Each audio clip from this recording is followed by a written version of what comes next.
Hello, my name is Owen and I'm a storyteller. Now years ago there were no Nintendo Wii's or DVDs or PS3s. There were only stories told around a fireplace at the time between times. The time when it is neither night nor day, but the sun has gone and the sky is grey. The time when the veil between our world and the fairy world grows wafer thin. So thin, they say, that you can reach out with your hand and reach into the fairy realm.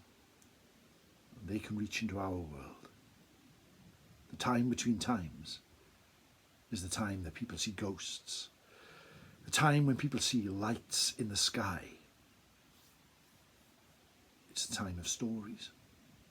So, whatever time it is with you, wherever you are, just forget for a moment about everything that goes wrong, everything that goes bad, everything that's sad, and sit at the time between times and think about the story. So here we are, gathered around the fireplace.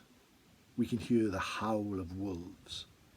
We can hear the growl of bears. But we are not scared. We are here at the time between times. So, let's have a story. This story happened 200 years ago this very night, in the town of Gunlice. It's hard to say, but what a place. It's there in the Swansea Valley, a valley so dark they say the sun only shines there for an hour a day. And then, at the height of midsummer, the valley is like two craggy rocks hanging over the road. It's dark. Old oak trees are withered and knotted. But it's a beautiful place. And there in the town of Gunlice 200 years ago to this very night, in an inn called the New Inn. Now the New Inn was never new. It was old even when they built it. Its roof was full of holes and water ran down the sides of its walls, and its fire never grew past more than just a few dying embers. But there, 200 years ago this very night, there sat two men with murder on their minds. Their names were Iago and Gronwy, and they were wreckers. Now, for those of you who don't know, wreckers would stand on the cliff tops overlooking the bays, there on the Gower in West Wales, and the ships would come past and they would shine their lights, causing the ships to wreck upon the rocks. Then, taking their daggers, they would slay any remaining sailors, take their money, and off they went. Now these two men were brothers, two of the blackest hearted men you would ever know, and their names were Iago and Gronwy. Now Iago was tall and thin with lank dark hair which hung to his shoulders, and he talked in a voice like this. He was a Weasley sort of fellow. And his brother Gronwy was big and fat with a great big black beard. He talked in a voice like this. Now, 200 years ago to this very night, they sat in the New Inn, and Iago said to Gronwy, "Right, brother, it's just like the shepherd told me, all right? At midnight tonight, in a place called Penwyllt, a place so dark, they say the sun never shines there, and you can't see your hand in front of your face. The carriage will make its way up the valley, full of gold for the soldiers in Brecon. They say if you open the doors of the carriage, the gold would run out like a river. And to get that gold would make us the richest men in all of Wales." Now, what makes you think there's any truth in that, all right? Shepherds say a lot of things. I know. Well, let's just try, all right? This one time. Iago and Gronwy finished their drinks, put down their tankards, and walked outside the inn. There waiting was an old carriage, pulled by an ancient mare called Shadow. She was so dark, and her ribs could be seen through a carcass. She was so badly treated. Iago and Gronwy got on the cart and made their rickety, winding, wheezing way up the Swansea Valley until they came to Penwyllt. And there, just as Iago said, was an old oak tree hanging like a hooked hand over the road. "Now then, there's a little time to go till midnight, so you just go and have a sleep. I'll climb up the oak, and when I hear and see the carriage coming up the valley, I'll call like an owl, 'Ooh, ooh, ooh, ooh.' You come out with your blunderbuss, you stand in front of that carriage and you say, 'Stand and deliver.' And before you know it, we gather all the gold and we ride away from here, the richest men the Swansea Valley had ever seen." "You don't mess this up though, right? I'll sleep, but you wake me when you say you're going to wake me, you understand that?" Gronwy climbed under an old rocky outcrop and was soon snoring like a pig. Iago climbed up the tree till he felt the brow and the branches against his chest as he waited and waited and waited until the night grew dark and the shadows fell. And Iago sat there, waiting and watching for what seemed like an eternity.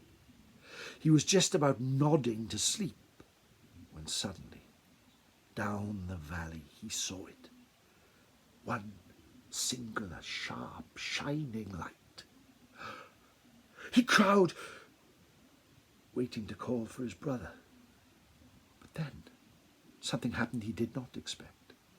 Another light appeared, then another, and another, and another. And these were not high like the lights of a coach. These were low to the ground. Iago was amazed and looked again as the coach, or what he thought was the coach, came closer and closer and closer until suddenly he realised this was not a coach.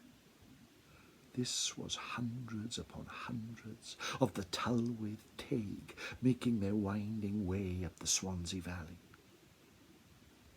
Now the Penwyllt Teig, for those of you who don't know, are the Welsh fairies. Now these are not the fairies we see in stories, beautiful and bounding with energy. These fairies could be dark, capricious and cruel. They could make you go to sleep and not wake for 100 years. They would steal a baby and replace it with a changeling. And sometimes a look upon them meant certain death. Iago hid his hands and then started to look, because the Penwyllt Teig carried a light in one hand, and in the other hand, every one of them carried a single gold coin. Iago's black heart almost burst from his chest as he watched. "Oh, look, where are they going? They're making their way under the tree." And then he noticed a small cave, just a stone's throw from his place. Each of the Penwyllt Teig, which either hobbled like a grotesque, ugly goblin, or skipped and capered like a beautiful fairy folk, stopped in front of the cave and called in. "Callwch! Callwch!" they said. "There's a password. They've got a password." Each of the fairies disappeared into the cave, only to emerge moments later without the gold coins. They started to scatter in the forest, the lights flickering and fading into the distance. "Fairy gold in that cave, and I've got the password." "Gronwy, I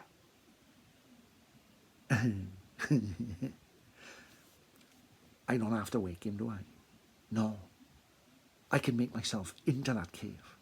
I can get that gold, and I can be gone before he's even woken." "Let's try." Iago made his way to the cavern and stopped and peered inside. It was so dark he could barely see the end of his nose. "It's dark in there. It's real dark. But I know the password." "Gallwch!"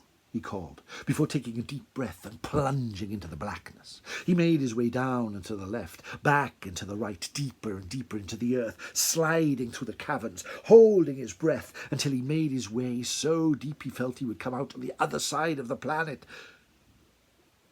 But suddenly, the cavern awoke, grew larger and larger and lighter and lighter, until it came to a great square room. And on each of the walls were great iron hooks, and on each of those hooks were sacks of gold coin, which fell to the floor like a river.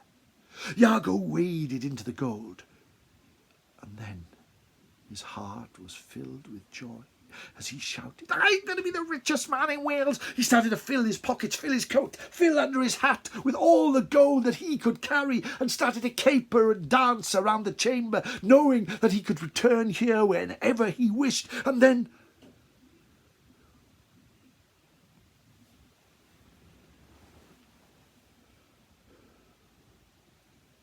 suddenly he saw something he did not expect.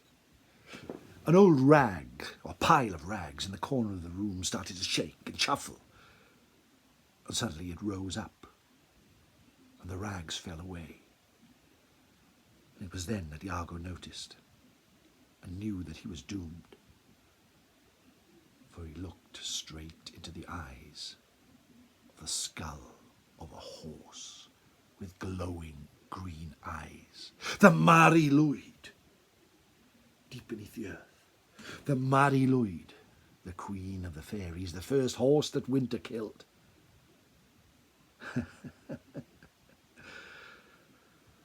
Now he knew he was in trouble. Oh, Vary Lwyd, I didn't know that you were here. I came here by an accident." And suddenly the Vary opened her mouth and spoke in a voice as old as the mountains and as capricious as the sea. "Why have you come here, thief?" "Oh, I'm not a thief, you see. I'm not a thief, I promise you that. Look, I know the password. The password is Gallwch, Gallwch, Gallwch." "You know the password to come in," said the Vary, her teeth clattering together, her gold-green eyes shining throughout the cavern. "You know the password to come in. But do you know the password to leave?" "You mean there's a password to leave?" "Oh, I didn't know there was a password to leave, Vary. I did not know there was a password to leave. Oh, please, Vary Lwyd, please, please, please, let me go." "You are indeed fortunate, thief, for you have caught me on this one night, a night where generosity pervades my bones. Go, but know this, the next mortal to come here will be mine, mine, mine. Do you understand?"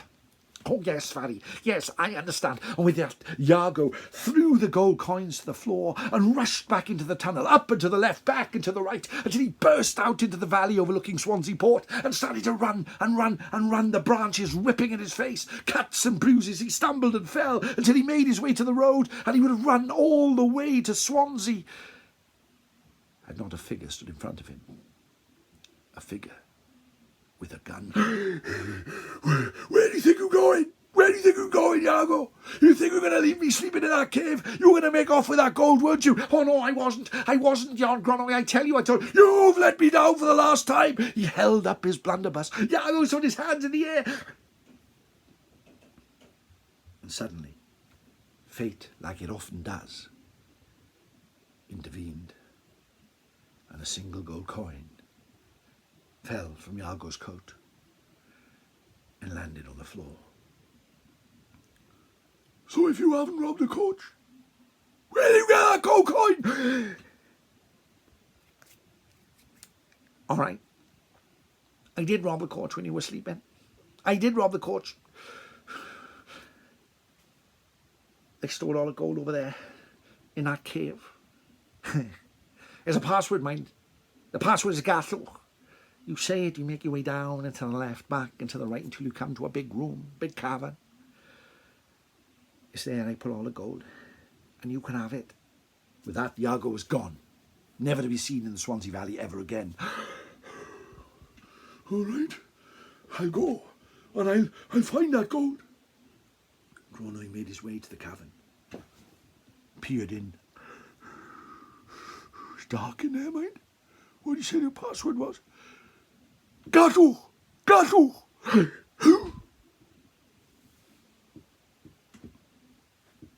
Gronwy stepped inside and was never seen again. Many years later, the great opera singer with the voice of an angel, Adelina Patti, made her way to the Swansea Valley and wanted to build a castle so bright its spires would reach to the sky. And her workers dug deep beneath Penwyllt, and they came across the cavern, came across the room so square, with iron hooks on every wall, but no gold. Just from one of the hooks, there hung a human skull. One of the workmen took the skull and put it in a bag, but that night when he slept in his tent, the skull screamed and screamed. He was so scared he put it in a bag, got on his horse and rode down to Swansea. And there he came to the great museum with its Greek facade, and he hammered on the door. The caretaker opened the door and took the bag, and took the skull to the deepest room in the darkest storage area and placed it inside. But every night, after the museum had closed, the skull would scream and scream, until in the end they took it far out to sea and dropped it in the ocean, and only then did it become silent.